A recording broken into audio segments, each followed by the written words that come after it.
Hey guys, my name's Amanda, and in this video I'm going to be talking about my first trimester experience and just recapping some of the symptoms I had, talking about doctor's visits, and a little bit of tips and tricks, and yeah, mostly just the symptoms that I experienced. So we found out that we were pregnant on January 7th, 2021, and our due date is September 17th.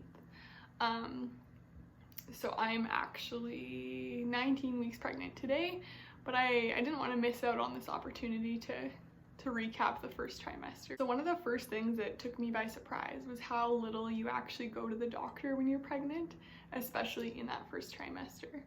So right away you do get to go see your family doctor, but you have to wait a really long time to go get your ultrasound. I want to say it's like 10 weeks along. So we waited till March 10th, and I remember that month felt so long. It was all worth it, of course. It makes it all super surreal when you actually get to see your uterus and the little bean, and yeah, but I definitely in my mind expected that I would be at the doctor every few weeks. That's just not the reality of pregnancy. Thing I did as soon as I found out I was pregnant was just grab this journal I had lying around and basically dedicated it to being a pregnancy journal. And I would highly recommend. I have all sorts of things in here.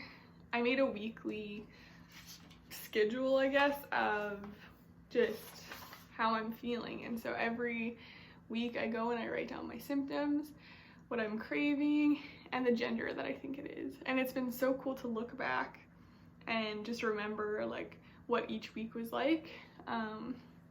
So I highly recommend doing this for your pregnancies. Symptoms that I've been dealing with since right when we found out I was pregnant was fatigue.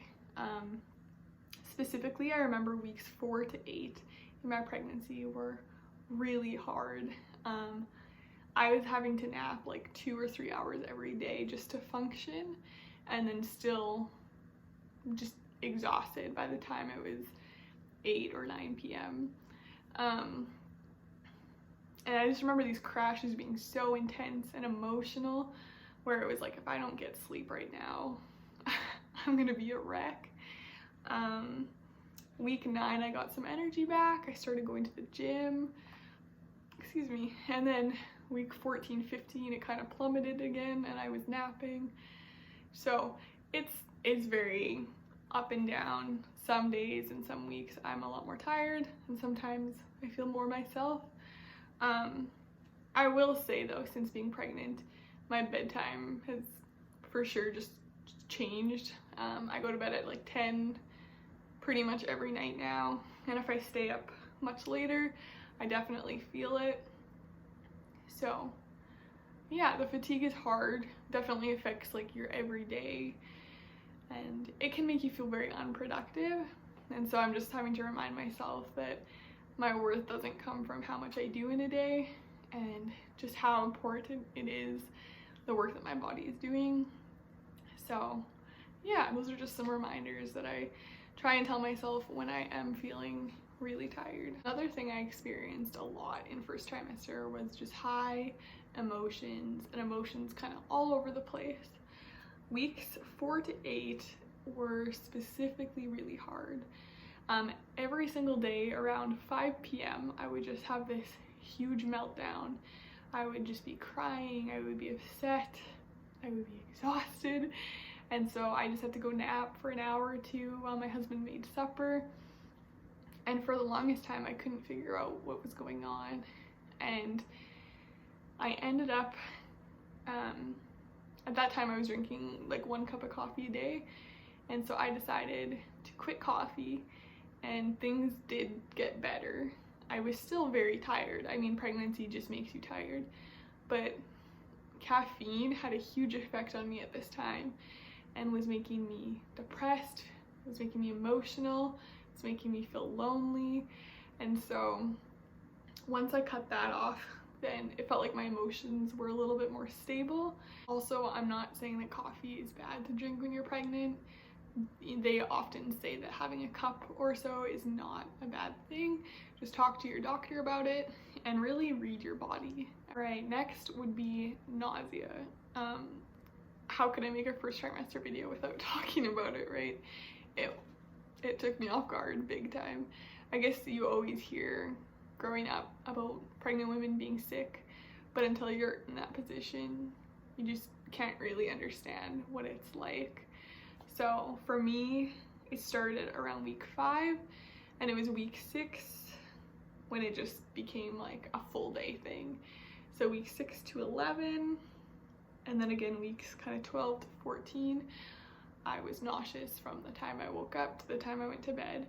And some days I had breaks, some days were better, but for the most part it was just this constant feeling of sickness. And yeah, I don't really know how to describe it, but for you ladies who are pregnant, I'm not trying to scare you, but it's just the reality that you're probably not going to feel good. You're not going to feel yourself, and that's okay. Just take it easy. Again, read your body. You know, I spent so much time trying different teas, trying different eating habits and snacks and sour candies and ginger and all these things. And ultimately you have to find what works for you, because what works for another woman to stop her nausea or to help it might not work for you. And something I realized probably around weeks 8 or 9 was just that, like, you can't get rid of nausea. It's always there. There's ways that you can kind of ease it or make it not quite so bad, but the hormones in your body are what are making you feel that way. So there's not necessarily a cure. So along with nausea and vomiting would be my appetite and just the way that that changed. So in the very beginning of my pregnancy, I don't think that there was a huge switch. I was pretty much able to eat what I normally would have. And then again, at the very end of my first trimester, I kind of got my appetite back and started getting hungry again and craving food. But yeah, it's kind of that middle, again, 5 to like 11 weeks for me that was just really hard. It felt like a lot of the time I was eating almost out of survival opposed to out of enjoyment. A big key that they'll tell you, and that worked for me, was just to have a lot of small meals or snacks throughout the day opposed to big meals. I learned pretty quick that I could not finish a normal sized meal anymore. It was very difficult for me to eat small portions sometimes. Yeah, so just lots and lots of snacking. For me, fruit was really good, so I loved apples and oranges, especially apples. Anytime I felt a bit nauseous, I would have a few slices of that, and it seemed to really help. And then, yeah, week to week was different for what worked for me. So my sense of smell also changed pretty drastically. I don't remember when it started. I want to say week 5 if I was to guess, but definitely was very enhanced. Good smells and bad smells. I could smell from a mile away. And one super unfortunate thing was that my husband, his just natural like musk, which I usually really enjoy, I could not stand. It was so strong, and just it made me, like, I was already nauseous and it made me gag like multiple times. And so that was really hard to navigate. It was just that these normal things that you were used to smelling now would make you almost throw up. Regarding weight gain, I actually didn't really have any. I like to keep track of my weight, and looking back, it maybe fluctuated between a pound or 2, but within the first trimester, like, I really didn't gain anything. And that's not abnormal. Again, everybody's bodies are different, but it's the 2nd and 3rd trimester where you often will start to put on weight. But I was very bloated from probably when we conceived until, like, I don't know when it ended, but I was very bloated, which made me look like I had a bit of a tummy. And pretty early on, my jeans could not button up without making me feel sick. Like, I remember just like wearing them like normal, and it hurt so bad. So I started like unzipping them when I would sit somewhere just to be comfortable. So yeah, my pants definitely were the first thing to like be too tight on me. And yeah, I think I went shopping for maternity clothes, like a few basics, right around 13 weeks. So when I was out of my first trimester. And let me just say, for me, they have been a lifesaver. I feel comfortable again and I can breathe. So yeah, not a lot of weight gain, but just a lot of bloat. So one scary thing that I did have happen was some spotting, and it looks like that happened for me on week 7. So I remember going to the washroom right after I woke up, and I just like wiped, and there was blood, and I just started crying, and I called my husband, and he reassured me that it's okay, but you know, we were both just nervous. Like you hear things and it's never something you want to see. So we called the doctor and they asked lots of questions and just said, you know, take it easy the next few days. If it continues, go into the emergency, but if not, then it's probably okay. Don't worry about it. And so luckily within, I want to say an hour or two, there was no more blood, but that was just a really real vulnerable moment. Last thing I kind of want to touch on is just affection and sex and how those changed from before pregnancy to the first trimester. I already talked about my enhanced scent and how that kind of affected us cuddling and everything.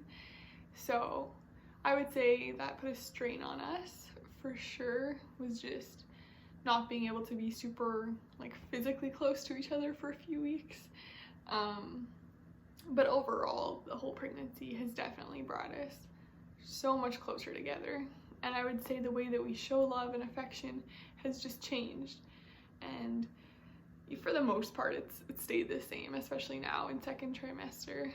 But ways that I noticed they switched was just, you know, maybe there was a little bit less cuddling, maybe we were having sex a little bit less, but you know, Malachi was loving me in a different way, where he would do a lot of the cooking. He would make sure to clean all the like dirty, yucky, smelly dishes.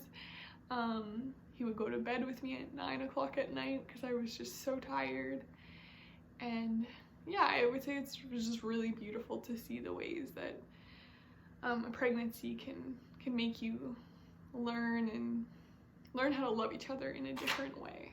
And without getting too into it, sex didn't change too much. I would say it was dictated a little bit more by just how I was feeling. So when we did it, wasn't maybe as sporadic, but it was just like, are you up for it today? You know, is it an option or no? And if not, that's okay. If so, awesome. A tip I would say is, if you were exhausted like I was, try doing it in the mornings or the daytime, and don't leave it till the night, or it probably won't happen. So that helped us a lot, just learning to be open with when we did it, and yeah, you learn to appreciate it even that much more. I would love to have done a bump update or shot, but I'm already 19 weeks, so that's not very helpful for a first trimester video. But I did find a video that I took when I was 9 weeks along, so it's very short, but I'll just put that in to end the video, and you can kind of see how big I was then. But yeah, I guess I would just encourage you that if you're in your first trimester, you got this. It is a lot harder than the second trimester, and just be reminded that God created a woman's body to be able to bear a child. And there are days when you think, I can't do this, I'm not strong enough, I don't want to be pregnant, but just be reminded that, you know, God created you to be able to do this, and so you have the ability within you.